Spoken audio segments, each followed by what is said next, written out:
any inside information.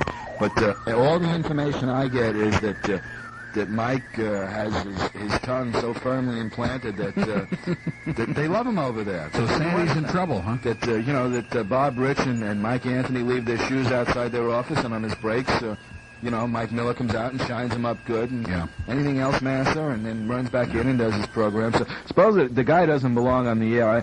I mean, you can follow. Now I know what they mean when they say Mike Miller speaks with forked tongue. Yeah, I mean, over the years, you know that I've been here before, and I've said, well, he isn't that bad. I listen to him from time. Oh, he's an embarrassment. He is terrible. He is an embarrassment. He's an amateur. Every time he opens his like mouth, amateur he makes hour. a fool of himself. Amateur hour.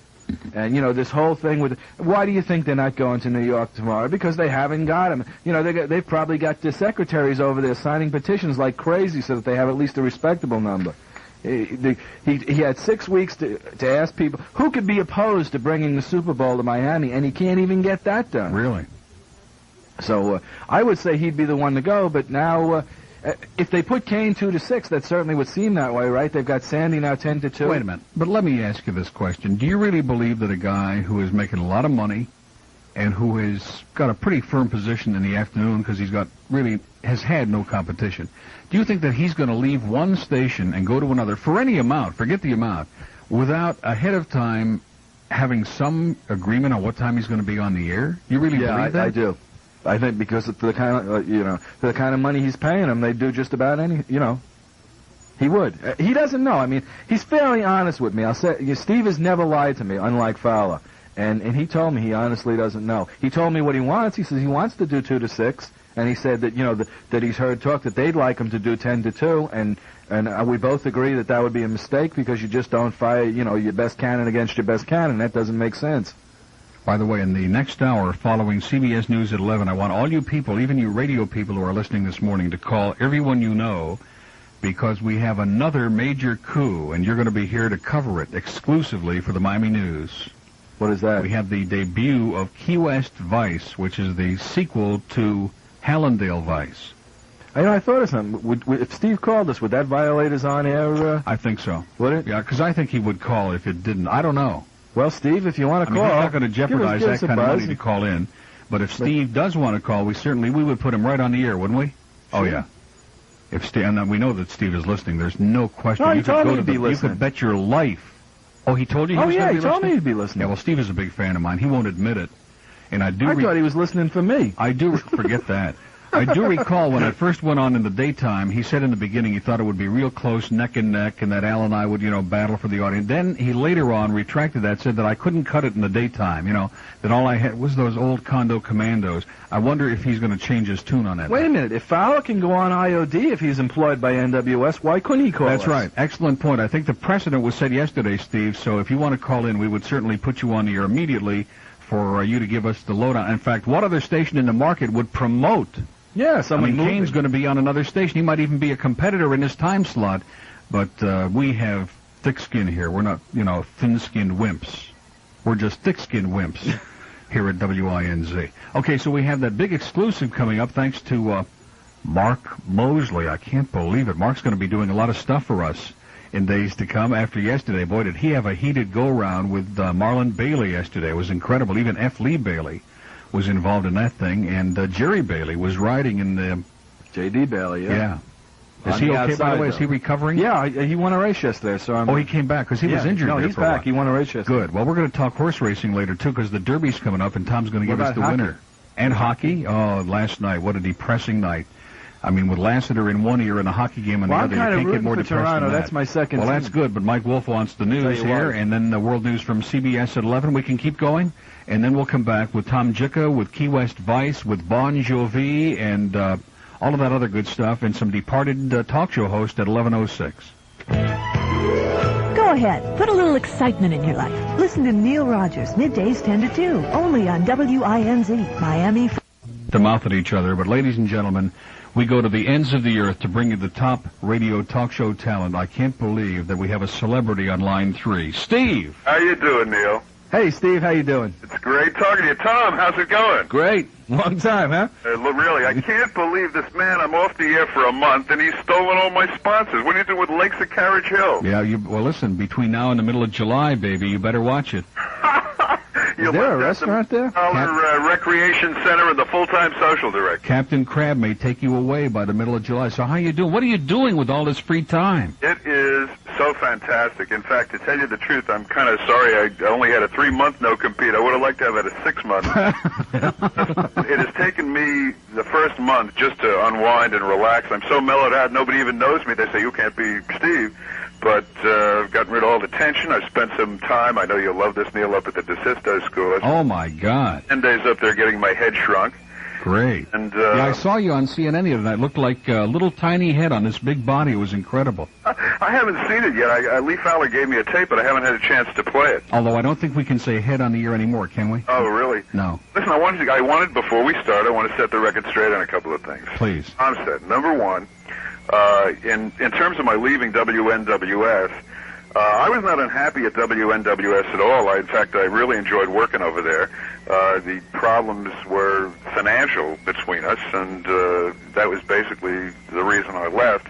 The other thing, which nobody can believe, especially my wife, is that I get along really well with Lee Fowler. I know I'm the only person in the world, but Lee and I are friends. I love his... Wait, it sounds like Sandy gets along with him pretty well. That very well could be. Yeah, in fact, if I were your wife, I'd be getting real nervous because you and Lee and Sandy, now that could be a real interesting trifecta there. Well, she thinks he's a vicious, sadistic SOB, and Lori and I get more fun. Very perceptive woman. Yeah, his wife is right on target. Over why I like Lee Fowler, but he's fun. I do, and in fact, I count Lee among... I'm as friendly with Lee as it's possible to be with Lee, because he doesn't let anybody too close. But I think I loved working for him. I always got along. We never had any problems. And the other thing is, with all these terrible things you keep saying about Mike Anthony, I've spent some time with him, and he's a real gentleman and a very nice guy. I don't know where all this terrible rap comes from. Well, I only speak from what I know what's gone on at that station and the brutal way he's treated a lot of the people there. It's a brutal business, Tom. You know that. Well, yeah, but there can be some humanity in it. People You get the music. I love it. What is this? This is a love fest, ladies and gentlemen. This is the radio... I got to tell you, it's fun being here. I've been listening to the show every day. I'm as I used to tell people on the air, I'm a talkaholic, and when I'm not on, I'm always listening. And I love the direction you've taken the show. It's really fun and exciting, and the entertainment philosophy, of course, is one that I've always believed in. And I think it's doing great, and I congratulate you on your numbers. Thank you. Well, what do you think of the FCC thing? To tell you the truth, initially when it came out, I was very, very offended by it and very upset by it, and I've spoken out, in fact, on a couple of television shows. I'm so desperate to get rid of my creative juices, I've had to resort to television. Wait a minute, can you say creative juices? No, not on this show, no. You guys have dirty minds. I can't believe that. Not us, the FCC. Well, but anyway, the more I see of the ways, everything depends upon how station management across the country is going to deal with this thing. The ruling in itself is sort of innocuous. It's just a question of where they're going to go with it. In other words, if they decide to clamp down. Don't you think it'll have the chilling effect that the FCC wants it to have? Evidently, it hasn't so far from what I'm hearing. I was listening to Al this morning, and he was reading something from the broadcast publication saying that, I mean, let's face it, when a talk show is, or a music show is very, very successful, you're talking about hundreds and hundreds of thousands of dollars, and armed with, in fact, Neil could tell you about this. I mean, when you get, when you get good numbers and you're very, very strong, management, I know management doesn't love Neil, but... How could you say that, Steve? No, because I know you're not lovable when it comes to working with management, but the fact is you're making them a lot of money and they're not going to mess with you. Dick Casper loves me. I would have said something else. How would you like to work for a guy like Lou Crone right now? I love Lou Crone. Lou Crone is one of the greatest guys I ever worked with. The only man to ever throw me out of a studio. Really? Oh, yeah, right on the air he threw me out. I didn't know that. What did you see? He must have said something horrible. I can't believe that Steve is on here canonizing all of the radio douchebags. I can't believe this. This is incredible, Steve. It was the day that Neil had the seeds, and I was sitting there just as an observer. Yeah, that was... Crone came in, and he says, I'm going to have to ask you to leave now. And I says, I'm here reporting I was sitting there with my Hearts Mountain bird seed, and Lou was convinced that it was pot seeds, and was having a nervous breakdown that I was going to lose the license. That was right before I got here. Yeah. But one of the differences between Neil and I is I am sort of a management kind of person. I started in this business as a producer, so I understand a lot of management's problems, and there were exceptions. I didn't get along particularly well with Neil Rockoff, but... Steve, you're going to get along real well with Mike Miller the way you're talking. Well, I don't want to kill everybody. Now, wait a minute. I heard sugar and syrup, but I heard from the people at IOD that Steve was sharpening up his tongue for coming back on the air, but I didn't think they meant for this. Come on, Steve. No, well, hey, listen, just because I'm an easygoing guy doesn't mean that I'm... Easygoing guy. No, I will say this. I must confess that when Steve first came to the market, and I'm not really sure at what point it changed, but Steve was like a maniac. I mean, he was just like compulsive and hyper, almost as hyper as Al. And then all of a sudden something happened, and I don't know whether it was the marriage or whether it was Lee Fowler or something happened. Marriage, it's true. And you just became like Mr. Mellow, Mr. Establishment. It's just incredible. I wouldn't go that far. Almost.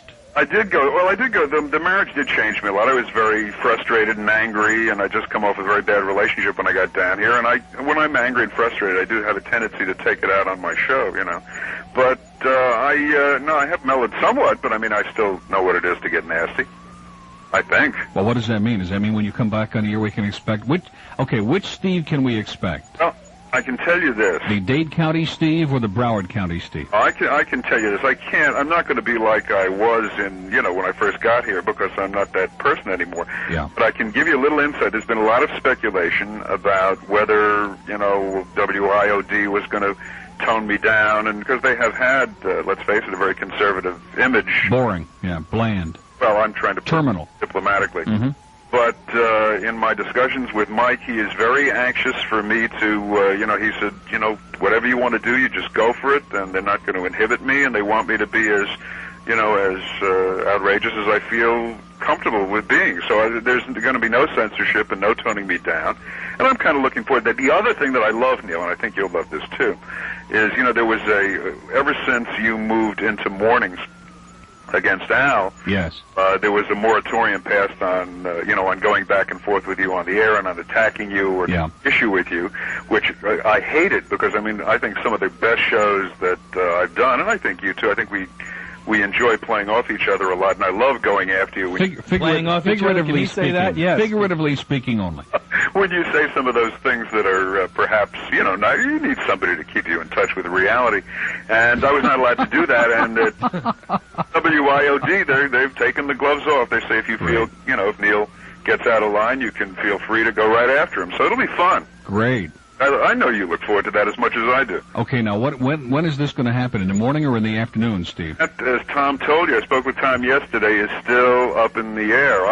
See, now I have difficulty believing that. I know you would not lead us down the garden path. I would not lie to you. No, I know that, but I just find it difficult to believe that you would negotiate and grant you they're paying you a ton of money, and I really mean it when I say more power to you, because I am what you say about management. I'm not a management type person. I think that most management in this business bleeds talent. They get whatever they can out of you, and then when they're ready to discard you, they couldn't care less what happens to you. So I'm delighted. If you get $500,000, more power to you. But I can't believe that you would negotiate that kind of a deal without knowing up front when you were going to be on. Right to the contrary. In fact, Tom put it very, very well when I negotiated the deal, which I did, which, by the way, I feel, and I agree with you, and not that management has ever what you would call bled me, but I think this is a business, and I think you have to negotiate your worth, otherwise you don't, if WNWS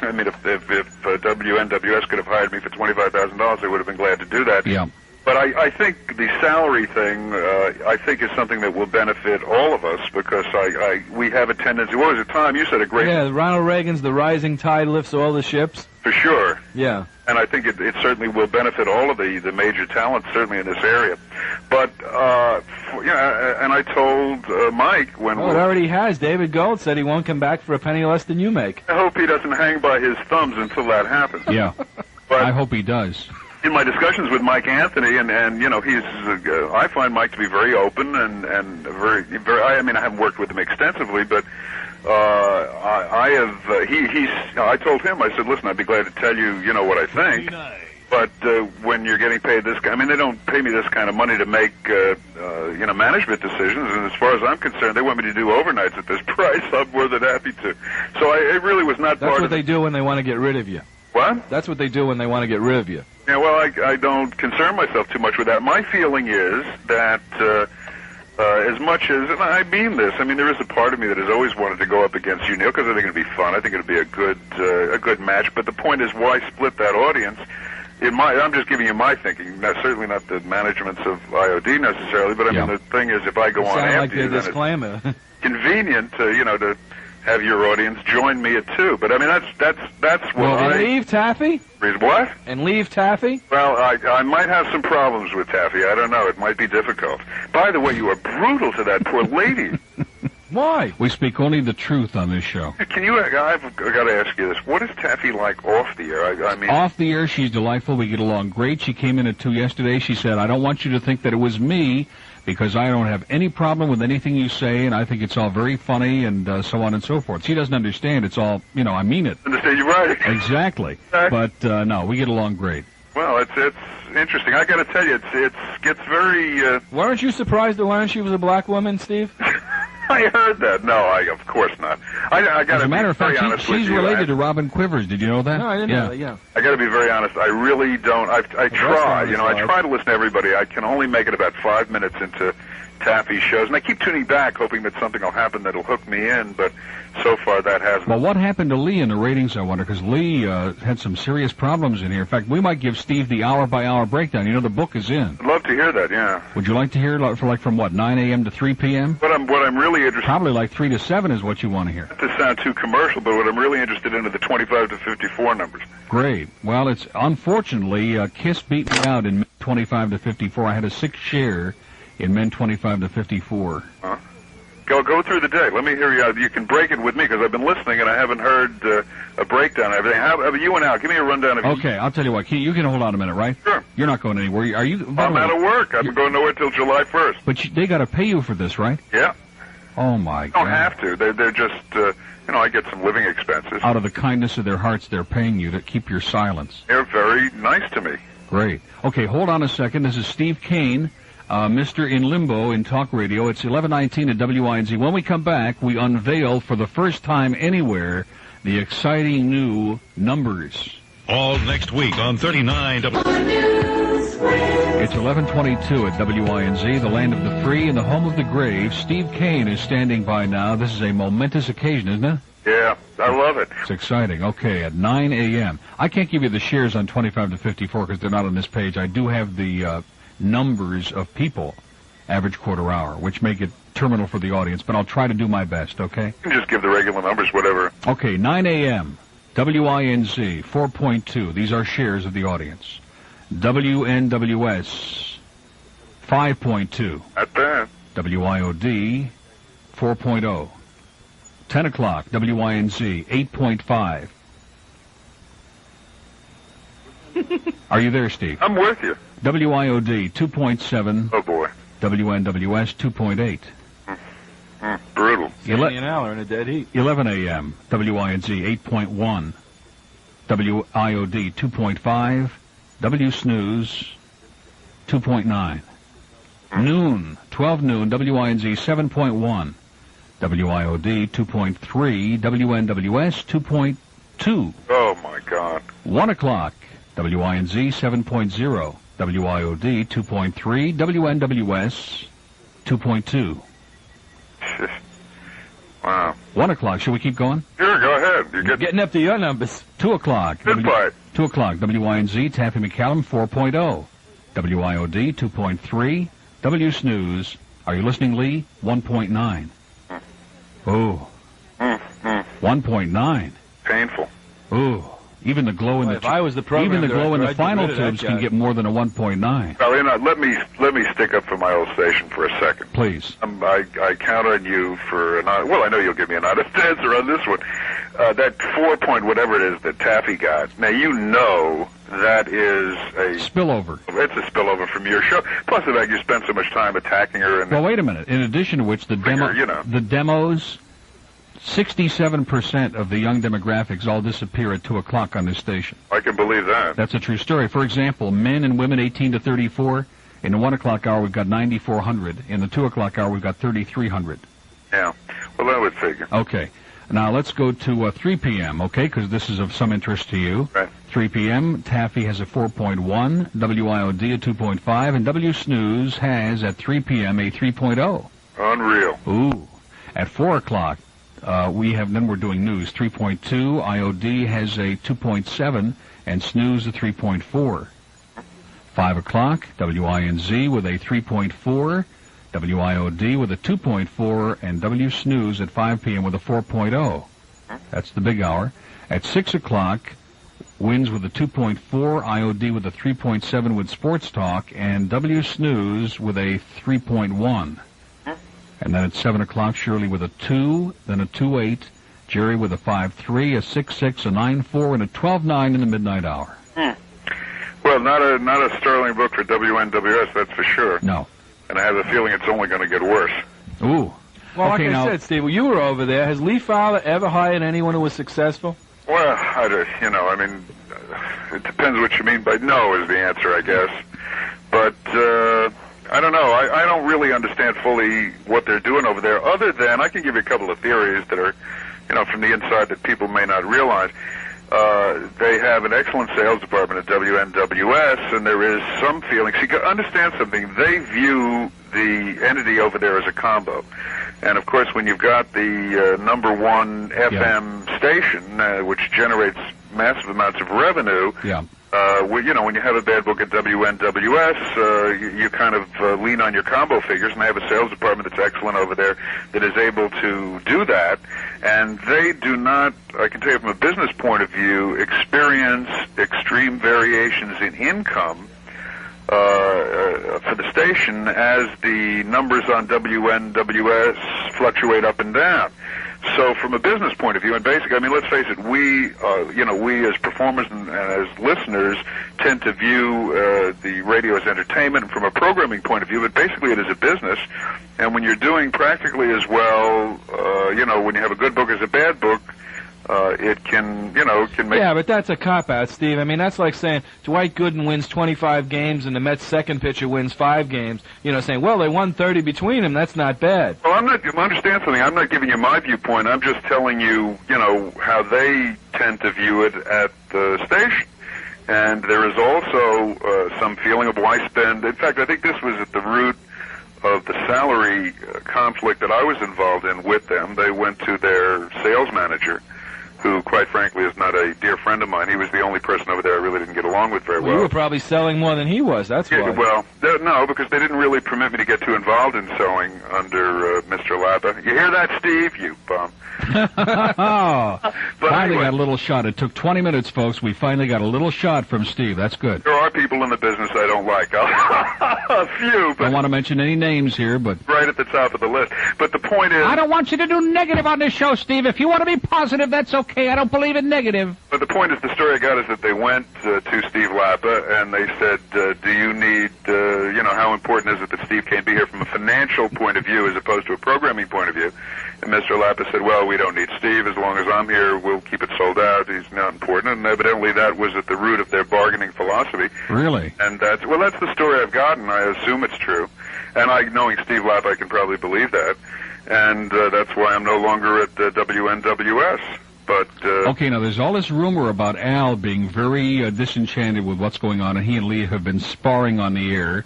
And if Al should wind up leaving and going somewhere else, and obviously he's certainly got the credentials to go to a lot of places, that would pretty much be the end, wouldn't it? Be all over. Again, it depends on the perspective. You must understand this company was making a lot of money when they had WGBS, and we all agree on, the effectiveness of WGBS as a talk station. So the point is, I don't know, again, you must understand, I don't know any of this. I'm just giving you my feelings and my intuitions. There may be some feeling that at worst scenario, if they go back to let's say Al left and say, they went back to a GBS level of programming on WNWS. They still have a very viable and a money-making operation. And I think that the feeling may be, why spend all this money for these expensive salaries when we basically can generate similar? Again, I don't agree with this, but this is what maybe they're thinking. why spend all that money for salaries when we can generate the same revenue, thanks to a very successful... Yeah, but you know where that kind of a philosophy eventually leads. A 2 becomes a 1.5, and then it becomes a 1.2, right. and then it becomes a 0.8. I mean, there is, you can take the FM here. The FM here a few years ago was doing 6s and 7s and 8s, and, now it's down doing 1.6s. And, once you start that kind of a slide and you say, well, we can make this much money, it doesn't really matter. When the bottom line becomes the bottom line, you eventually wind up going into the toilet. And can I say that? I don't know. Yeah. Yeah. I agree. My orientation is programming, and I used to have a fantasy of being involved in management, putting together a station with Jerry Williams and Neil Rogers and Steve Kane, getting the top people in the country and giving the public all day long the best. But again, my orientation is programming, and that's why I have those feelings. But from a business point of view, Jefferson-Pilot has been successful in the past, and that's another thing that you have to consider. We view it's the old story about the blind man feeling the elephant's tail and saying an elephant looks like a snake. We view WNWS as an entity down here in terms of this market. WNWS is a tiny little particle of Jefferson-Pilot's holdings. And Jefferson-Pilot, of course, is worth billions. I mean, it's just a company of tremendous wealth. And sometimes the decisions that may be made, again, I don't know this, I'm just going by a sense. I have a feeling that the decision to keep my salary at the level that it was, my feeling was not made in Miami, that it was a decision that was made in Charlotte by Jefferson-Pilot, who are not programming people, and they don't really understand, they're bottom line people, and they say, what, pay talent over $100,000? My understanding is the idea of giving me the $100,000 I was earning when they picked up my contract was outrageous to them. I mean, they had to because they inherited the contract, but these people not being in the programming end of the business don't really understand that. They're bottom line insurance. Well, what you're saying then is that there's really not hope that they're going to, not much hope that they're going to get anyone very exciting over there, and that probably explains why it's taken so long to replace you. Oh, I wouldn't say that. I mean, well, you're not going to get anyone very good that cheap. Well, it's going to be hard. I mean, when I came down here from Orlando, my starting salary was $17,000 plus $10 a live spot. So, I mean, there are people out there that are good that perhaps have not been discovered or whatever, but it's hard to. I mean, there are not a lot of great talk show hosts in the country. I mean, you can say that again. It is people think it's easy to just get up and sit in front of a mic. To be great at this business is very unusual, and those of us who are at the top of it, I think, deserve the big bucks, because when you go into any business and you get to the top 5 or 6 people in any business or in any field, that's the kind of money they earn. And it's hard to find. I had a conversation with Lee over the phone. I still talk to Fowler a lot, and he was telling me, that they're involved in this big talent search. And he said, there's a lot of talent. He said, there are a lot of good talk show hosts out there. He's been listening to tapes. And I told him, I said, Lee, there may be a lot of good ones, but there are very few great ones. And he had to concede that. I mean, it's a hard job to be great at. Amen. Well, listen, this has been a lot of fun. I'm glad that you called. I wish you the best of luck. Not too good, but we wish you the best of luck. Well, it's good talking to you. I've always wanted to call you on the air. Maybe one of these days you'll call me if we're not on at the same time. I feel like Dolly Levy here, the matchmaker or something. Okay, thanks, Steve. I'll be talking to you, Take care Steve. of yourself. Bye-bye. Okay, Steve Kane. It's, boy, this is really, I'm telling you, this show is kind of like the meeting place of the airwaves lately, isn't it? I mean, we get them all. The employed, the unemployed, the would-be employed, the near-employed, the great, the near-great, and so on. Right? Come on, now, Lee can call, right? We know he's listening. Yeah, come on, Lee. Well, we invited him before. Yeah. He didn't have the guts to do it. Yeah, I mean, Steve had at least the courage to do it, but Lee did not have the guts to do it. Maybe he'll call Taffy later. Okay, now, after we do this break, we're going to debut a new musical piece. This is the follow-up. This is the sequel to Hallandale Vice. It's called Key West Vice, and you're going to hear it exclusively first. I can't guarantee you last, because everybody else got the recorders going, here on WINZ. Okay, it's 23 before noon at WINZ. I'm Neil Rogers. We're here till 2, and Daffy will be along. What's Daffy's subject today? Oh, God. Daffy's subject is, how come if it comes every 4 weeks, they call it a monthly? Will the real Taffy McCallum please stand up? 20 questions, it says. Invite my listeners to call. That's good. Taffy still wants to continue building that audience based on the slop over. Can we say slop over from this show? So we're going to invite you to call in. Okay, let's do this right now. This is courtesy of Mark Mosley, and you see this letter right here, so everything is kosher, and I am told that this makes Hallandale Vice pale into insignificance. Friday nights, they're two Miami cops with a hot new beat. They're on the streets fighting crime. Look, pal, we just don't do strip searches for jaywalking. In Key West Vice. We got a problem. The Moose Gang is back in town. Lieutenant, isn't that the group of hairdressers who attack people on the beach, hold them down, and then set their hair? Yeah, they're back in town. Let's go get them. They'll stop at nothing to clean up the streets. Officers, I'm sorry for skipping in a no-skipping zone. I hope you guys don't get onto me. Just take a seat, pal. Gladly. A chair. Yes, Key West Vice. All right, stop, you pickpocket. I beg your pardon. I'm not a pickpocket. Oh, sorry. Just look like... Yes, there are a couple of hit Miami cops on a hot new beat in Key West Vice. Friday nights at 9 on NBC. I don't believe it. That's incredible. Okay, Tom Jicha's here. Let's get back, because this has been, I can't all over the believe this, man. We're just all over the road here. That's like the FM format, AOR.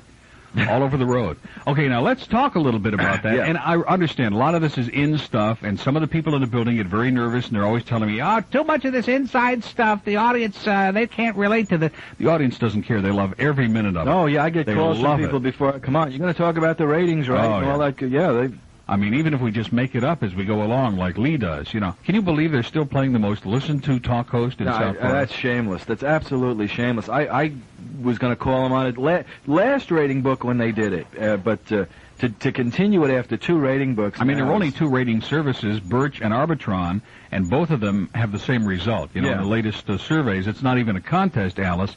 So the fact that they're still playing that at the beginning you would of the think show, he would say to him, I'm embarrassed, but exactly. Apparently he's beyond that. Well, I don't hear him talking about the numbers at all. Did you? No. Oh, yeah, he was crying yesterday or the day before about how one rating book doesn't make a career, and he was just going on and on. How about two? Yeah, or three, 10. No, that's true. That is absolutely true. And the ratings aren't precise, and I'm not going to sit here and pretend that they are.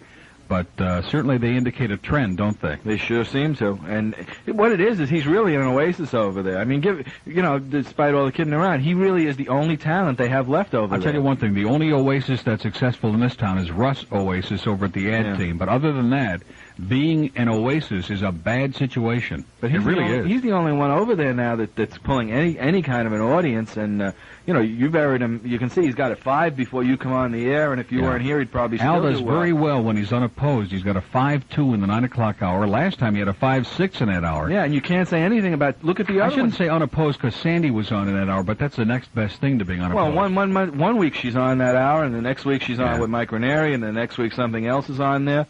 I mean, you really do need a scorecard to keep track of what's going on in IOD. By the way, you know what? I saw a note yesterday. Interesting idea. I don't know how well it'll work. WHN in New York, that used to be the country station, carries the message. They're going all sports, 24 hours a day sports radio. They're going to be the first one in the country. Wasn't that great? I don't think it's going to work very well. That would be excellent for Mike Anthony. He's probably listening right now.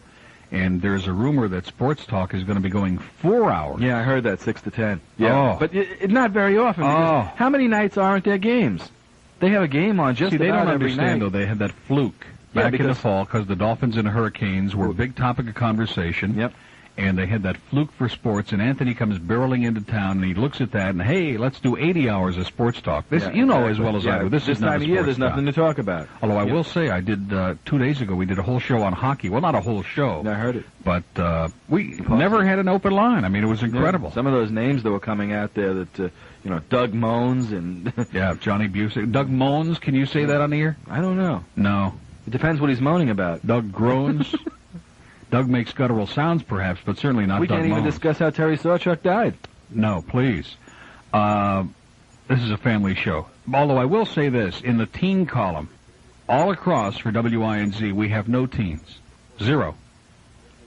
And you wouldn't expect that when you're Of course, they're in school now, so in spite of this huge audience, there are no teens. So if Jim McKinney from the FCC or any of those other bureaucrats are listening, We don't have to concern ourselves with that now, although what happens during the summer book? I suppose you'll have to tone your act down. But they'll probably No all be chance. listening to Bon Jovi. In Miramar? Well, except in Miramar. Oh, God. Can you imagine the implications? First, they'll listen to that record, then they'll actually be going out there and doing it.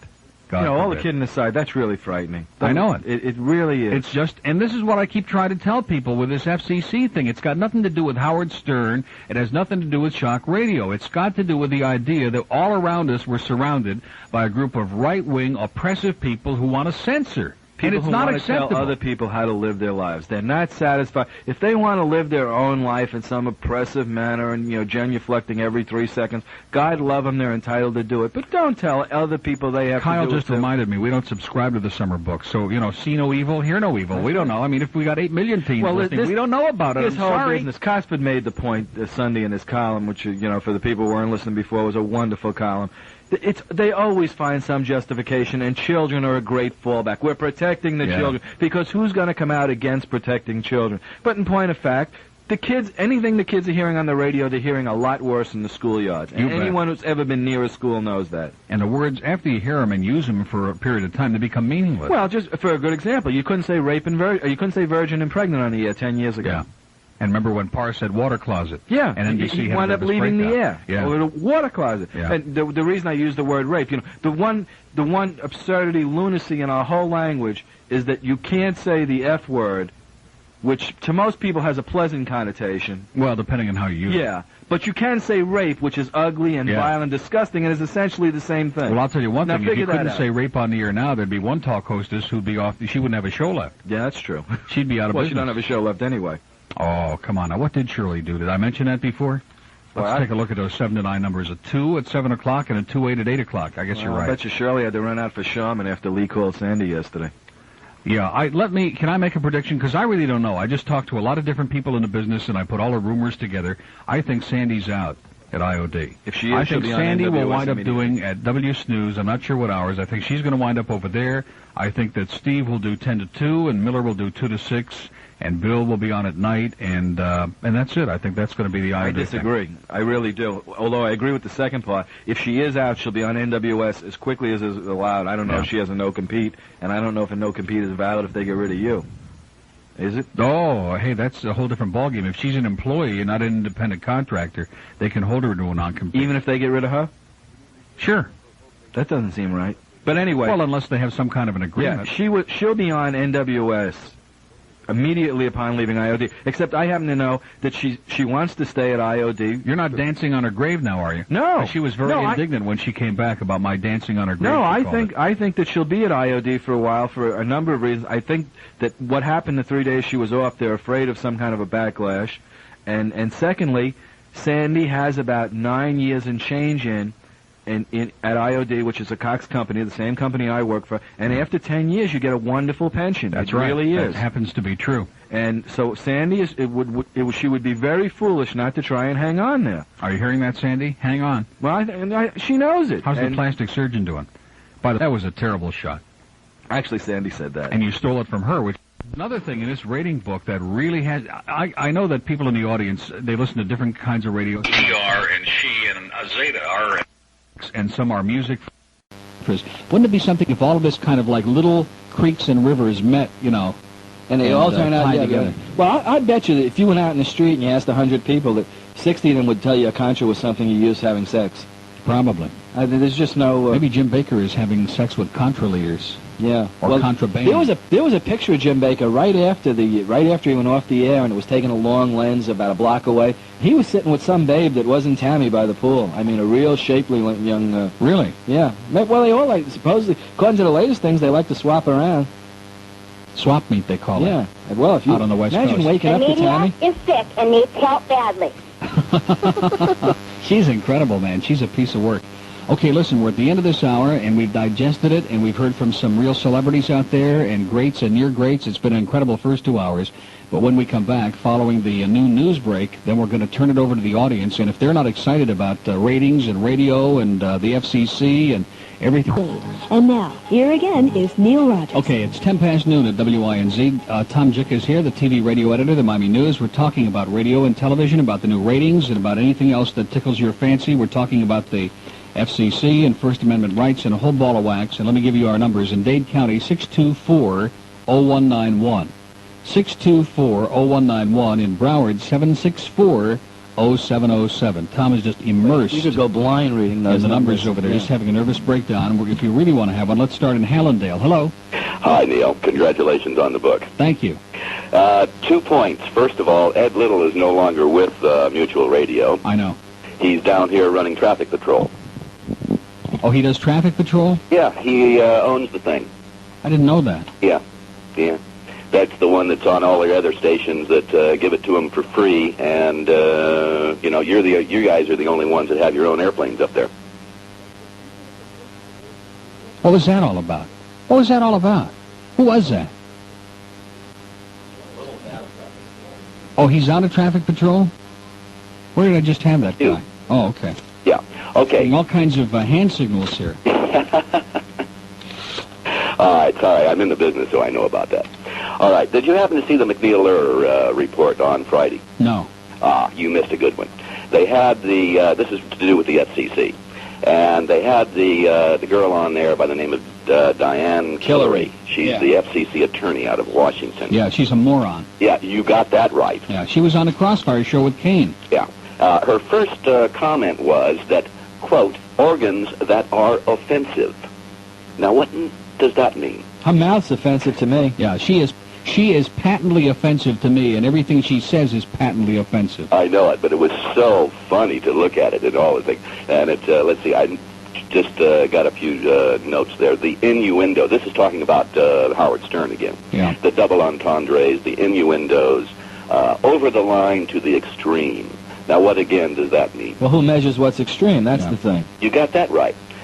She then said, well, if children are in the audience, the radio station should be governed by Congress, quote and unquote. Well, in a roundabout way it is. Well, in a very roundabout way. Well, no, Congress appropriates money for the FCC. Congress approves who's on the FCC. And Congress has made its will known to the FCC in a number of cases. Yeah, but, she keeps using this line about Congress has spoken and so on and so forth. The FCC Act was last amended 53 years ago. I would hardly say that indicates that Congress has spoken in regard to anything that has to do with contemporary broadcast standards. Right. 25 years ago when I first started in radio, that you couldn't even flush a toilet on the air. In fact, one guy was fired because he did it. Yeah. Well, to this moment, the only toilet flush ever in the history of broadcasting has been Archie Bunker, as far as I know. Market forces, otherwise meaning advertisers, and, we're all in the advertising business, and we've got to get a show over to get the numbers to, raise the advertising rates. That should be made unlawful by Congress. Again, another quote. Well, the interesting thing about this administration is that and this FCC is that their entire philosophy has been let the marketplace decide. But that's only up to the point where the marketplace decides what it agrees with, apparently. Well, of course, but again, where do you draw the line? I think the market is decided with Neil's numbers, with Howard Stern's numbers. I think that's the marketplace deciding. I agree. And again, children, unreasonable risk, no kids. How do you tell if kids are in the audience? Her response was that more kids listen to radio during the day than are in school. That's ridiculous. I know it's ridiculous. There aren't that many kids who listen to radio, period. We're spending an awful lot of money on education foolishly, then. Maybe we just ought to buy every kid a transistor radio. Yeah. Either that or a television set. Well, I'll be honest with you. The response we got in the mail today, now that we looked at it a second time, is pretty paltry, and I'm beginning to understand that if this campaign of mine is going to make it, it's going to have to make it with help of people like Lassiter in Tampa and Jerry Williams in Boston and other parts of the country, because the people here, evidently most of them are too stupid to understand the implications of it, and, it's really frustrating, because you got this gigantic audience out there. I mean, here are these big numbers, but again, to try to get them to do something, that's another story. Well, they don't really think anything's going to happen. It's going to have to take, someone coming in here in brown shirts to pull you off the air, and then they'll understand. Yeah, but again, it's not just me. It's not a question of whether I'm going to be on the air or not, or Howard Stern's going to be on the air. It's a question of whether next week the government decides that we can't speak out and criticize the president. Or we can't criticize religion. Where does it end? That's all of these things. Okay, I think it ended already, because the response on the phone here today, this is embarrassing. This is like that Friday night when Tom was on with me about 3 years ago. I mean, I just don't believe it. Terrible. Look at that. All the things going on. I know it. This is incredible. It's like the whole audience has gone into a coma now.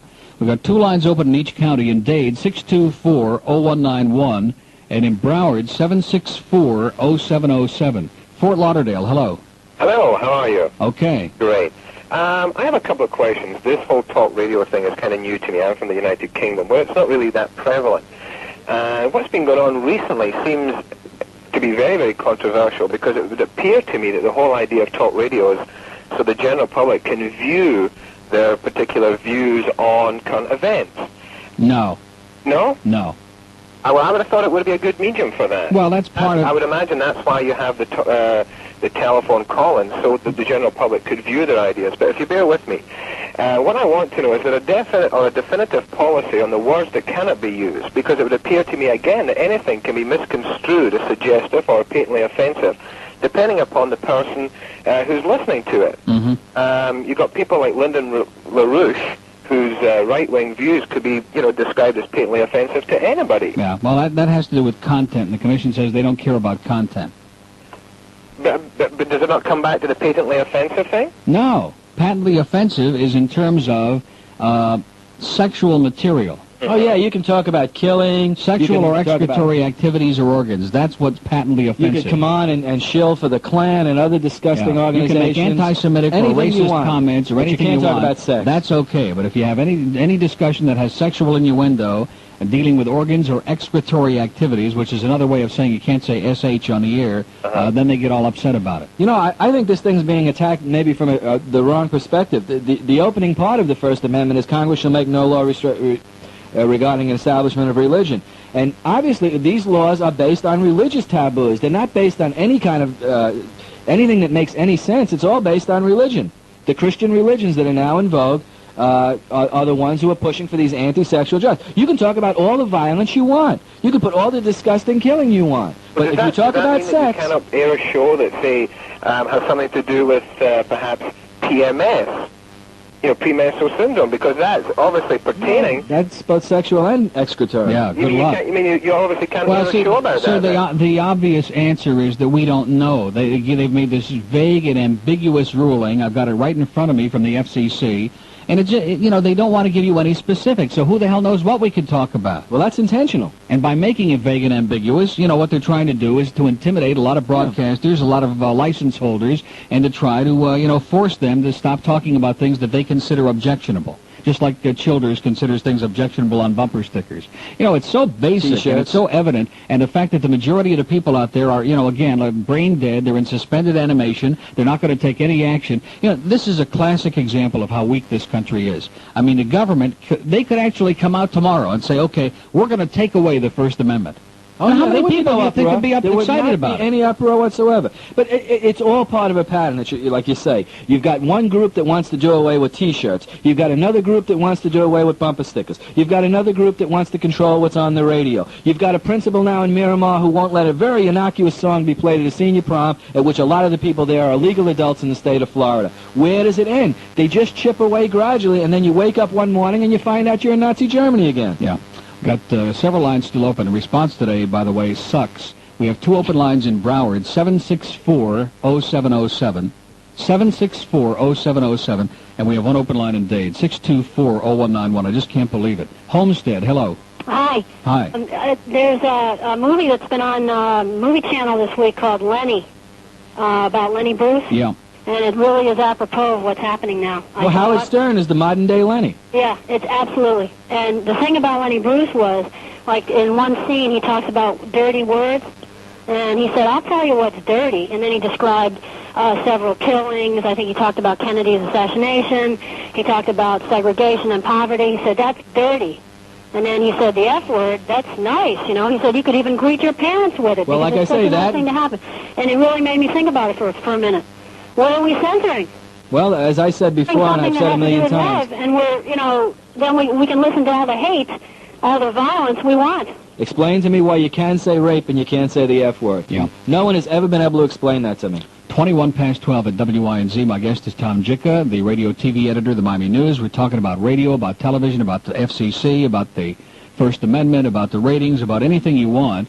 And we have an open line in each county. In Dade County, 624-0191. And in Broward, 764-0707. And I really do mean it. I mean, the response today stinks to high heaven.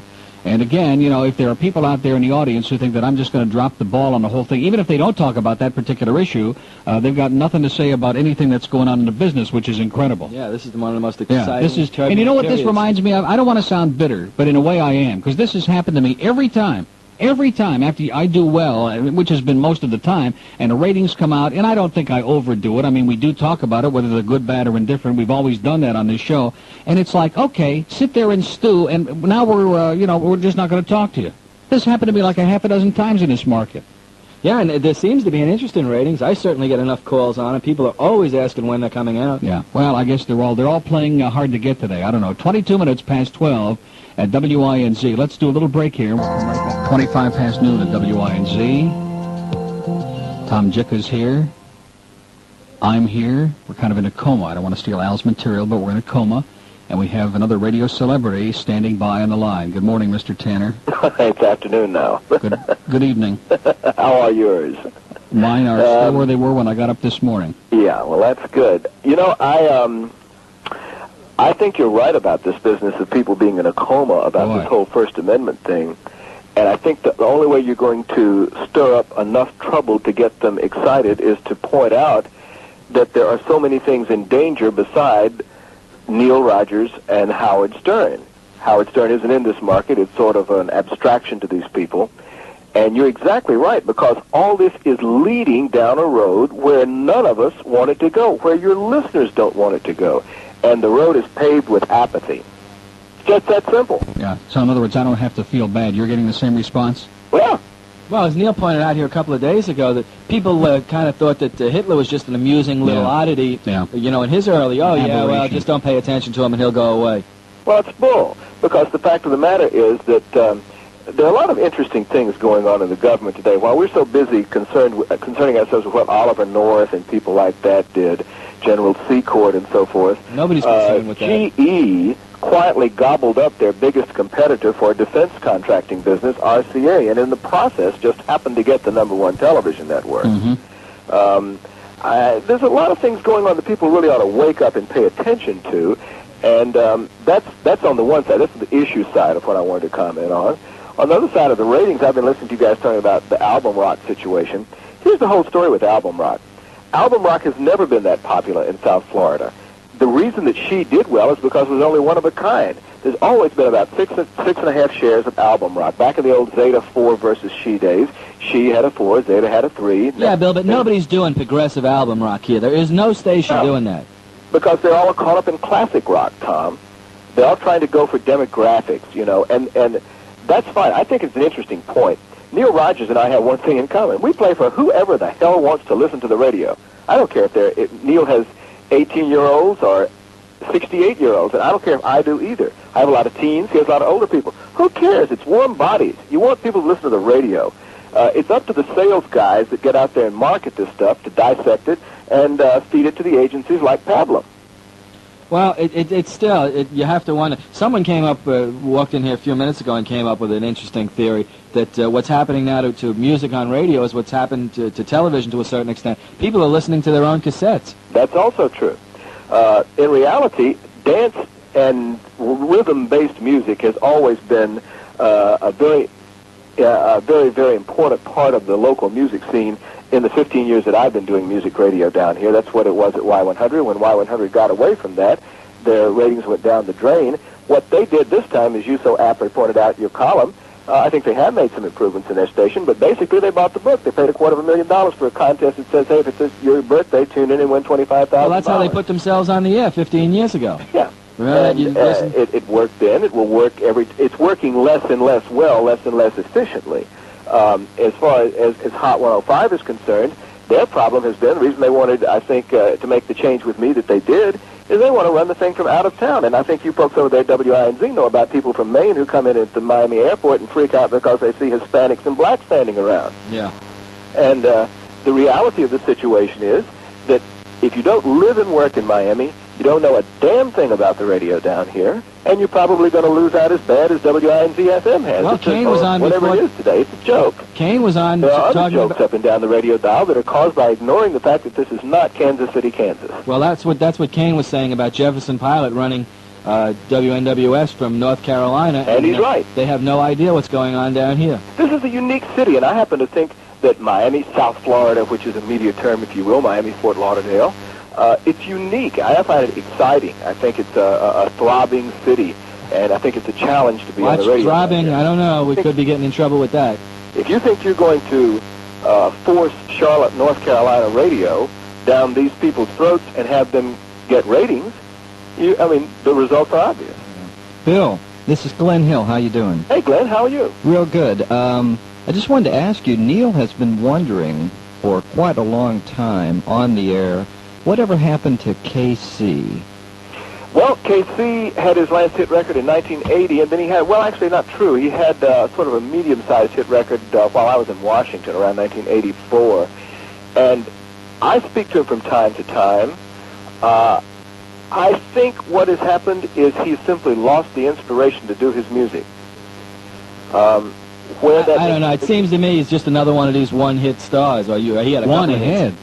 Two or three. You know that KC had the longest string of #1 records since the Beatles? Is that right? Yeah. Boy, they went right by me. He's not a one-hit artist, but he's an artist who lacks inspiration, and who amongst us can say what it takes to provide inspiration, whether you're a talk show host or a recording artist? You've got to get the juice from somewhere. Oops, well, I shouldn't say that word. He just happened to be in the right place with disco music when disco was hot, and fortunately it went by the wayside rather quickly. Well, actually, I disagree with you. I think it never went away here in Miami. It's alive and well, and we're just calling it something else.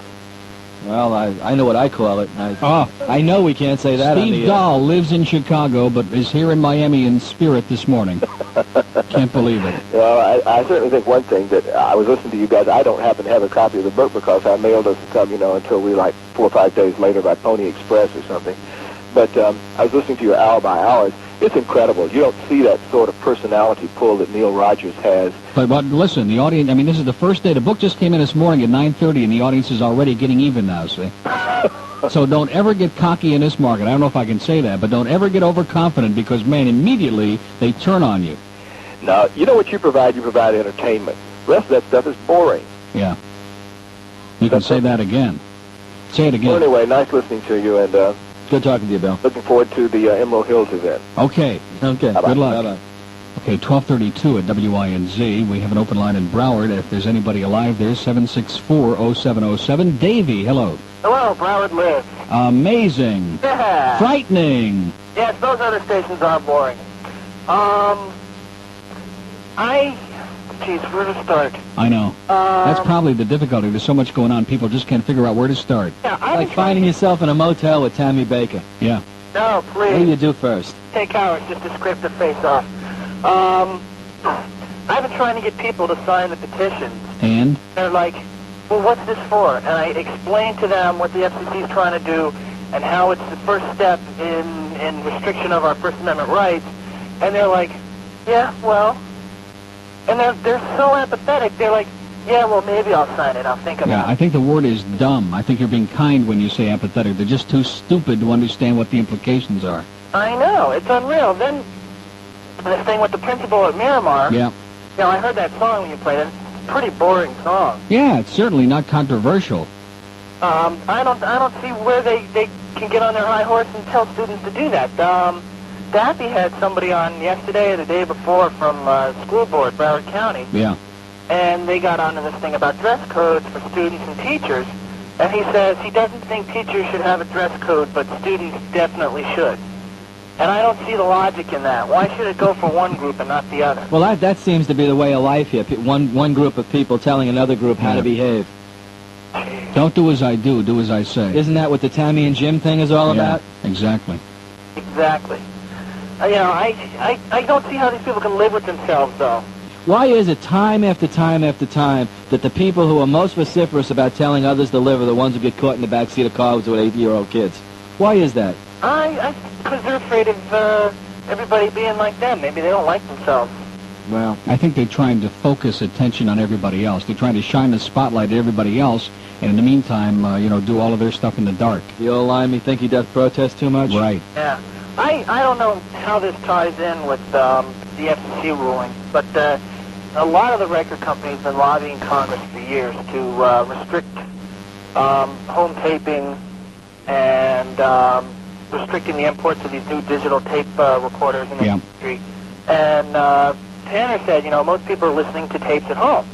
And that's what I do. And the record companies keep saying, well, if you let them tape whatever they want, we're going to lose so much money.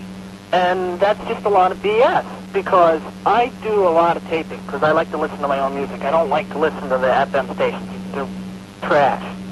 And I have five of those crates, those peach crates, filled with records, because I buy so many to make my own tapes up. You know, I'll go out and buy a complete album for 1 or 2 songs on the album.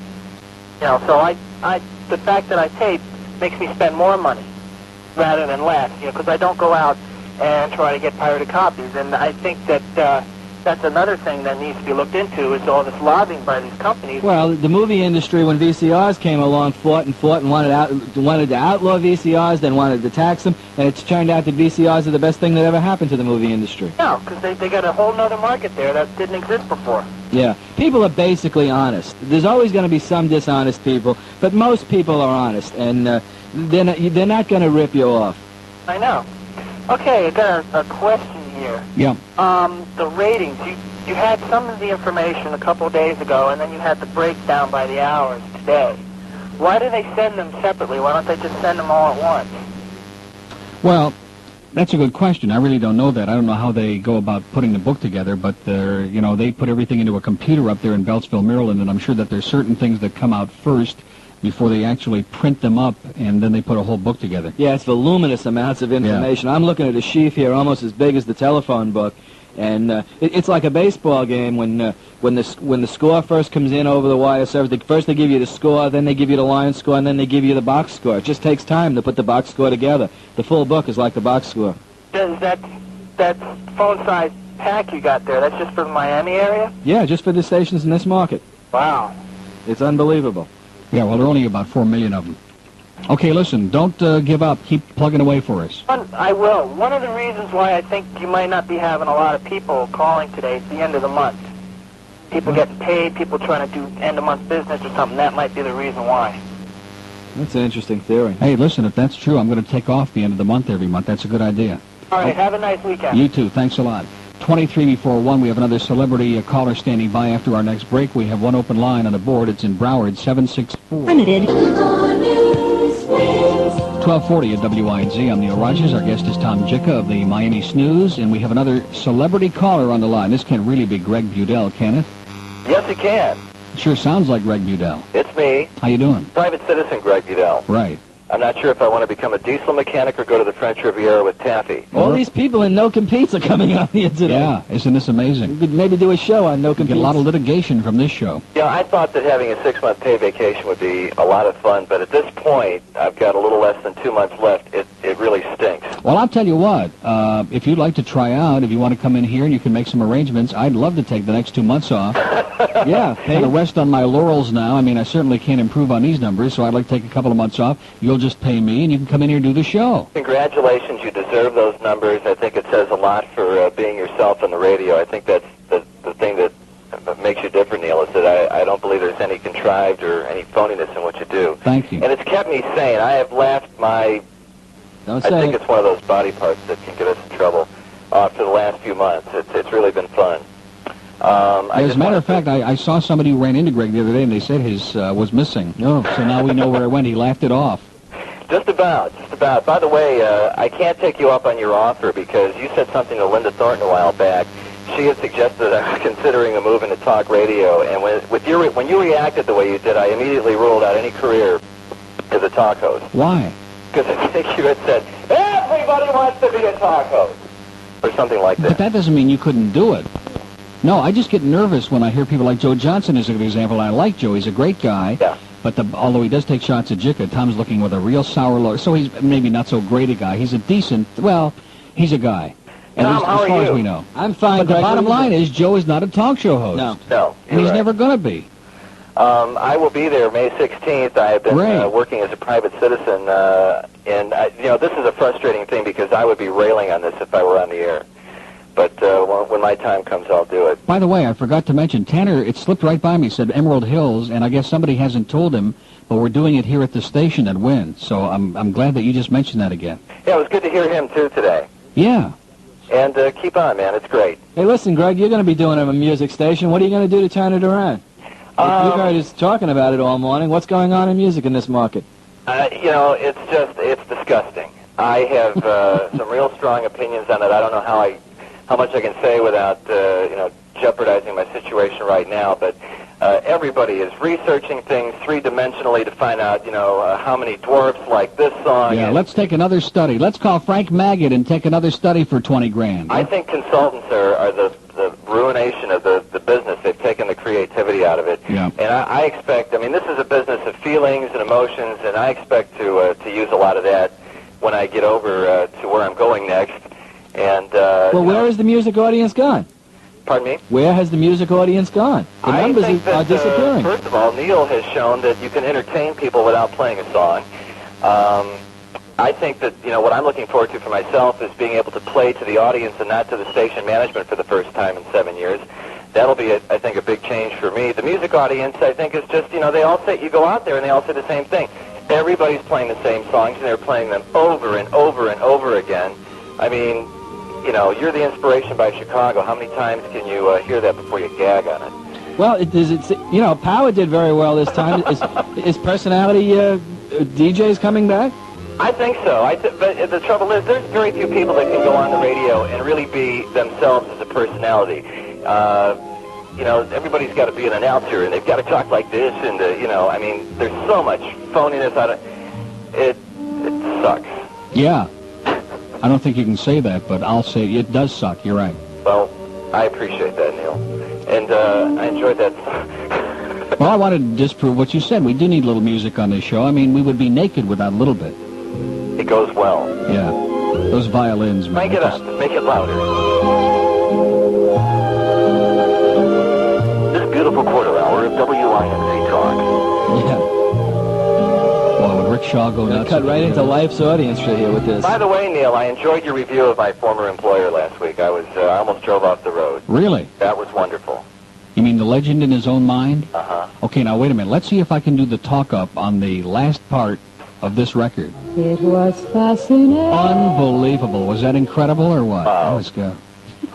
Man, all the radio people out there are so impressed now, man. They're just spazzing all over their knee at this point. They're going nuts. Well, listen, it's great hearing from you, and we'll look for you on the 16th. Okay, and Don Agony says hello. Thank you. Okay. Okay. Boy, this is really something. The audience doesn't want to talk to us, but all the radio people want to talk. Everyone That's what counts. follow. Well, screw the audience, Yeah. Let them stick it where the moon don't shine. Miramar, hello. Celebrity Talk. Hello. Hi. Hi. I have a question directed to Tom Jicha, please. Yes. Okay, I read a column a few weeks ago about Tom Likas. Yes. Either coming back with his wife, and Yeah. I understand that he's neither coming back nor is married. Well, if he's not married, he lied to me. He is married. And as far as him coming back, he's not. No. From what I hear, is he used WNWS here as leverage to get a better contract in Arizona. I see. I was just wondering about... Oh, you're in Miramar, right? Yeah. Did you go to Miramar High? No. Do you have kids who go to Miramar High? I went to Miami Beach High. Oh, well, what do you think of this whole thing with this principal? I think it's terrible. I I wasn't going to comment on that situation. Well, you live in the community. Why don't you do something about it? I work here. I'm going from work. Well, if I lived in that community, I'd Don't be up in attack arms. this lady. She doesn't live in Miramar, Yeah. please. Where does it stop?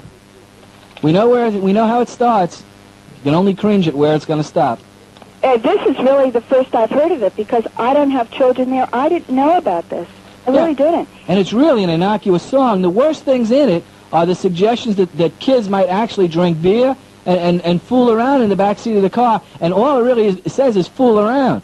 And no, it's terrible because, in elementary school they're taking Judy Blume books off the shelf. They're trying to do that. As long as the community lets them, they will. I think they ought to take Judge Bloom off the shelf.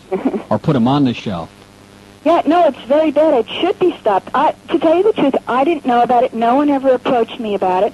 And I'd definitely sign a petition against that. Well, will you send in for one? Sure. Please. I guess they can't play any... I'll give you the address again in a little bit. Okay. They won't be playing Bruce Springsteen's Born to Run at that prom. No. Sure. No, I don't believe in... Wrap your legs around my velvet No, they're going to be wrist playing Bruce Springsteen's Born in the USSR. Yeah. In Miramar.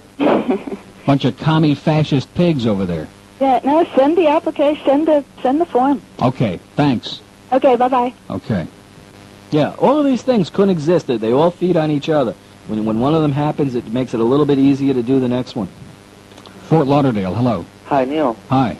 I'm 21, and I just wanted your management to know that you do have young listeners, basically because the music stations in this town totally suck. Suck is the word, right? Yeah, it's really horrible. In fact, we're going to start a new FM. We're going to have new callers for the FM WSUK. That'd probably go over really good. Yeah.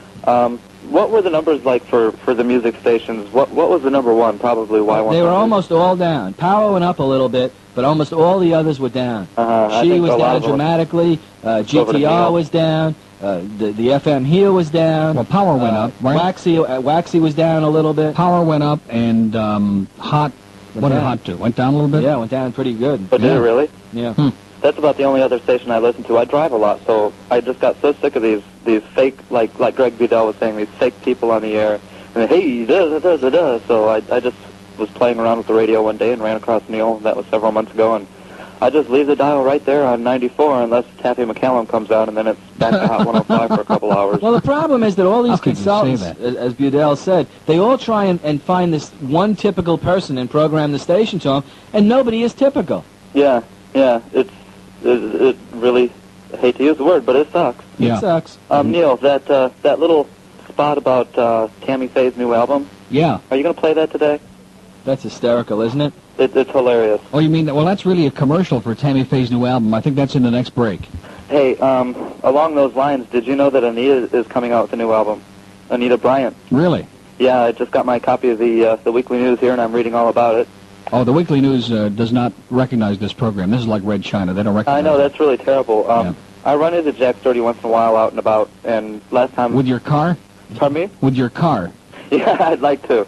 I ran into him a couple weeks ago, and I said, hey, what's going on with you and Neil? Leave Neil alone. He's a good guy. You know, he never stole a freight train. And what did he say? He says, I don't even want to talk about him. He wouldn't even talk about the subject of Y and Z with me. So, what did you do to him, Neil? Really? Well, I'll tell you one thing. You get on the wrong side of one of those wild queens, and it yeah, just... you put a burr up her skirt or something. Like exactly. What do you mean by that, on the wrong side? Oh. No, Anita's new album, just he wants to know, it's called Anita with Love, and it's a pop gospel album, and get this, it's produced by her own company in Atlanta called Beta Lambda Corporation. Oh, yeah, right. I'm serious. Are you serious? Well, if she only knew, huh? If she only knew. Debbie, as long as you brought it up, I wasn't going to mention this, but Anita Bryant is really Taffy McCallum. Yes. I believe that. With breasts. A black Anita, right? Right. Yeah. Right, Anita is black. Didn't you know that? No, I didn't. Well, you got to do something about her. Well, not you. Your station does. I talked to her a couple weeks ago on the phone just because... Well, no, wait a minute. Today's the golden chance. Will the real Taffy McCallum please stand up as her topic today? And she actually is inviting the audience to call in and ask her anything. So you can ask her where she comes up with these boring subjects and when she's going to get off the backs of all the minorities and when she's going to start doing a show. The thing that I would do, I mean, the thing that she would do if I called and said anything like that, well, yeah, that's an interesting point, and on and la-di-da, and then she'd hang up. That's sure something to think about. You know, she just placates her callers. She won't get in an argument with anybody. Yeah, like if you said, shouldn't we fry everybody who's got the AIDS virus, she would say, well, it's certainly something to think about. Yeah, exactly. Especially if you said fry, that would really get across. Yeah, well, back in Smith College, we used to talk about that a lot, and she's such a total waste of time. I hate to say it, but I think I'd rather listen to the guy over on the other station. But like I said, I listen to Hot 105 when she's on. Could you imagine if John Broward and Taffy McCallum had children? That would be it would just be disgusting. Richard Nixon, test tube babies. Probably Dr. Mengele would have to put that together. I can't really think of any well, listen, we got to run. We got an important message from Tammy Faye, and we'll see you later. Say hi to Jack Sturdy for me. Okay. Okay. Each day when I wake up, I still have on all my makeup and say a lot of prayers for you. Finally, the 10-record set you've been waiting for. Tammy Faye's unbelievable new album, Here's the Rock, I Crawled Out From Under. I put 16 tons of makeup on. Then my husband does it with Jessica home. Oh, Betty Ford called, and go I will. I'm all strung out on booze and pills. It's all here. The headache, the heartache, the pancake. Rock of Ages is my face.